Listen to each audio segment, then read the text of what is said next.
LukjanovArt. That Russian road in the middle of nowhere had 6 rules. We only read 5. Me and my buddies really love to do road trips across Russia.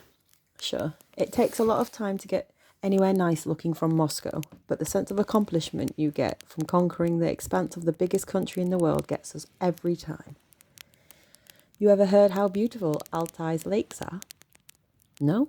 Not surprising. Not even the majority of Russians have. People fawn over places like Switzerland or Norway while missing out on such a beauty within their own country. A shame, but it also means that the place is not crowded with tourists. Just me and my buddies. We usually all take a vacation in August, quickly pick a place we'd never been to before, and after some quick preparations, we move out. There are usually 4 of us, and we work in 1-day shifts. The front row shift is busy driving and checking the maps, while the back row shift gets to drink, watch movies, and entertain the front row. It used to be fun, more fun than Christmas and New Year combined. We can't have that much fun now that there are only 3 of us left. You see, last summer we decided to drive really far. We decided to explore Yakutia, a region beyond Siberia. You've probably never heard of it, and yet it is 5 times bigger than France. And if Siberia is the mysterious heart of our motherland, the Yakutia is its dark underbelly, the modern terra incognita. Knowing how long it would take us to drive there on a car, we spent a lot of vacation days on that trip. Some of us just wanted to fly there and rent a car there, which made sense, but it would have defeated the purpose. No, to truly enjoy Yakutia, we had to get there ourselves. The hardships that we encountered on the way there were just adding flavour to the trip. It was making that moment when we'd finally reach our destination much more satisfying. When we finally did it, it felt underwhelming. Yakutia's forests weren't very different from the ones we had just driven through. But we knew that would pass. Yakutia was the land of the waterfalls. We just had to find one. One of the locals in the village we were passing through pointed in the direction of one and said it was the most beautiful for thousands of kilometres around. But beware, he warned us. The path there is perilous and the road is very dangerous. Do not sway from it and follow all the rules. He paused for a second, giving us a sceptical look, and then added, and better yet, turn around and go where you've come from. We didn't pay his words much attention, chalking it up to the usual rural superiority complex. He probably believed that we were just city boys who'd get lost in the forest. But we were confident in our navigational abilities, so we just thanked him and took off in the direction that he showed us. My friend Oleg was driving. He pushed the pedal to the floor as we wanted to reach the destination before the sun set, just so we could enjoy the view. We were out of luck. The path turned out to be longer than we expected. The sun was already setting behind the mountain, painting the sky a crimson red, and the shadows were so long it was practically night when we reached the road he was talking about. It was stretching through the forest and at first sight was not any different from any other road, if not for the tall fence that stretched from it in both directions. The fence had a board on it with a cryptic message. As I was in the passenger seat, I managed to take a glance at it as we whizzed by. You are entering the road that leads to Mountain Yambui. For your own safety, follow the following rules. 1. Do not turn on the main beam headlights. 2. Do not pick up hitchhikers. 3. If your car breaks, do not step outside. 4. During the winter, if your car won't start in 5 minutes, you may leave the car for a moment to drain your fuel into a bucket and set it on fire. It will keep you warm and safe. 5. If you hear nothing, do not look at the forest. 6. If you've stepped outside the car, do not... I didn't finish the last rule. Oleg was driving too fast for me to see it. Hey, did you read what was written there? He asked me. I shook my head. Only part of it. The rules are damn too long. It said not to turn on the main beam. You ever heard of a regulation like that? He shook his head. Not that I know of. I looked around. The forest was dark and empty, with pines almost hanging over it. I shuddered and I told him, perhaps it's best if we follow them. The road was surprisingly good and even. After driving for thousands of kilometres on dusty roads full of holes, having a smooth ride in the middle of the wilderness was nothing short of a surprise. Even more than that, it felt off. It was almost like no one drove on that road since the moment it was built. I remembered the villagers' warning and shuddered. Being half the world away from home, only to find the place so abandoned and shunned, was not how I imagined our vacation to go.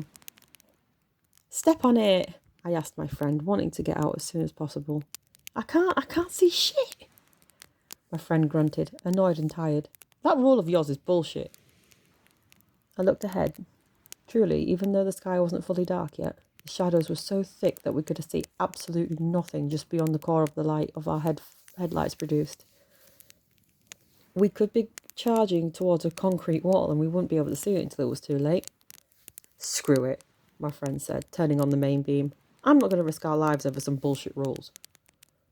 The moment he flicked the stick, the road ahead got drowned in light, and far ahead, maybe 200 metres away, I saw a figure, his hand already raised above the road. A hitchhiker. He wasn't walking along the road. He was just standing there with his hand raised, as if he'd been waiting for us to come pick him up.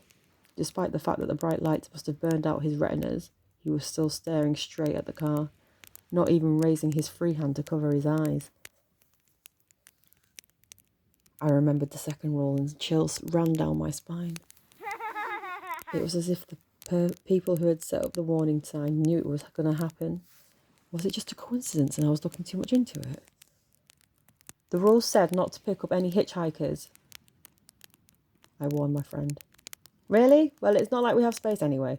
He nodded towards the back where our friends were on their sixth beer, laughing and joking and completely oblivious to what was happening around them. At that moment, I felt jealous of them. I felt sorry it wasn't even my turn to shift and have the fun. We whizzed past him, and he didn't even turn his head to look at us. He kept staring into the horizon, waiting for the next car. What a creep, Oleg commented. What the hell is he doing out in the forest at such time? Those rules you've cited make it sound like it's dangerous there at night. Maybe he is the danger. One of the guys in the back joked. Maybe he's like a serial killer or something. Yeah, maybe. It was then that the car started to slow down. What are you doing? I asked my friend, only to see his gaze full of panic. Nothing. It's not me. Something's wrong with your car. Rule 3. If your car breaks down, do not step outside. I remembered. First the hitchhiker, now this. What was going on? It couldn't be a coincidence. The lights died, and the engine stopped working. Only inertia was carrying us now. Oleg pulled over to the side of the road. Ah, damn it! He slammed the steering wheel. I'll go take a look under the hood. Wait! I grabbed him by the shoulder. The rule said not to leave the car if it breaks. And what? And what am I supposed to do? Wait for the locals to come rescue me? Fat chance. Maybe it's their plan. Maybe they want us to wait for them to come rescue us so that they could make us pay for it, Oleg said and popped the hood. He opened the door on his way out, letting the fresh breeze in. Hey, you okay there, bud? You look terribly pale, one of my pals wondered. I wanted to explain to them how I felt, how strange it was that the rules were describing just what was happening to us as it all started, just when we started to break the first rule. But I also understood how silly and superstitious it all sounded. Tomorrow it will all just be a fun joke, I said to myself. What? No, thank you, Oleg said suddenly. I glanced outside and gave him a puzzled look. What were you saying? He just nodded towards the forest. I was talking to them, he said. Why, that's very sweet of you. I looked into the forest, but there was no one there. Yet Oleg said he was talking to someone there. No, it's just me and my friends. Do you have any friends over there? He said, getting flustered. I looked at him, then back at the forest, and strained my hearing. I could hear the owl, the crickets, but nothing that resembled human speech. Whoever Oleg was talking to was invisible and silent. It was as if he was going crazy. Oleg, stop pulling my leg, I told him, hoping that it was some kind of joke. Maybe he decided to teach me a lesson for being so naive and superstitious. Really? Okay, he smiled towards the forest and headed for the bushes. The grass and dry branches rustled under his feet. Oleg, where are you going? Oleg! I shouted at him, but he ignored my cries. He stepped into the bushes, and a moment later, I couldn't hear him anymore. It was as if he froze in place the moment he left our sight. As I was straining my hearing, I realised something that made me lose my mind. It wasn't that I couldn't just hear Oleg. I couldn't hear the forest at all. Owls, other night birds, crickets, all of them were silent, but all at the same time. As if they were never there, as if someone just magically turned off the sound. If you hear nothing, do not look at the forest. Rule number 5, I remembered, and I instantly squeezed my eyes shut. I didn't open them until I crawled into the driver's seat and felt my hands resting on the steering wheel. Don't look at the forest, I shouted to my friends, perhaps a bit too loud. It was one of the rules. Whatever you do, don't look at it. I slammed the door shut and started turning the key. The hood was still popped open, but I wouldn't leave the car to close it for anything in the world. I was ready to drive through that cursed forest without seeing the road. I just needed the car to start. The sounds weren't coming back, and even the night seemed to be getting darker with each moment. I felt cornered. Luckily, the forces that preyed on us must have felt pity for us. The engine started suddenly, came back to life, and I pushed the pedal to the floor, picking up the speed. I switched from the main beam to dipped. The hood was shaking in the wind until it finally came off and flew over the roof. As I was speeding ahead, the headlights caught another hitchhiker standing near the road. I managed to glimpse his face. He was smiling, exposing the bloody teeth. God, there was so much blood. It was rushing down his chin. In about 15 minutes, we saw another fence ahead, and I sighed in relief. We finally made it. Then I thought about Oleg and broke into tears. Even though there was nothing we could do to save him without falling prey to the same forces, I still couldn't help but think that we'd abandoned him. I glanced back at the fence, and sure enough, the sign with the rule was there. I glanced at Rule 6, number 6. If you've stepped outside the car, do not talk to anyone. One rule that Oleg broke.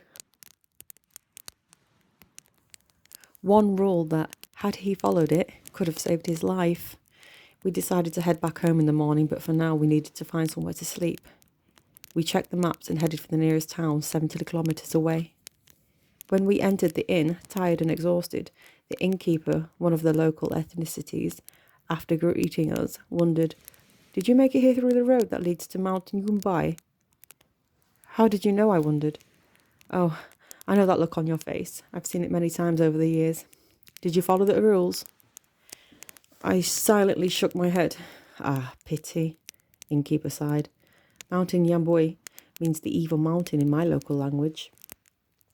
And that place has been like that for centuries, long before your kind came here. People go missing there all the time, and even the most powerful shamans don't know what kind of force dwells there." "I'd rather not talk about it," I said. "We lost a friend there." "Well, that is very sad, but count your blessings. It could be much worse," he ominously said, looking me in the eye. "You're lucky you did not traverse that forest during winter. Yakutia's winter nights never end. A bunch of unprepared city boys like you would never make it out alive."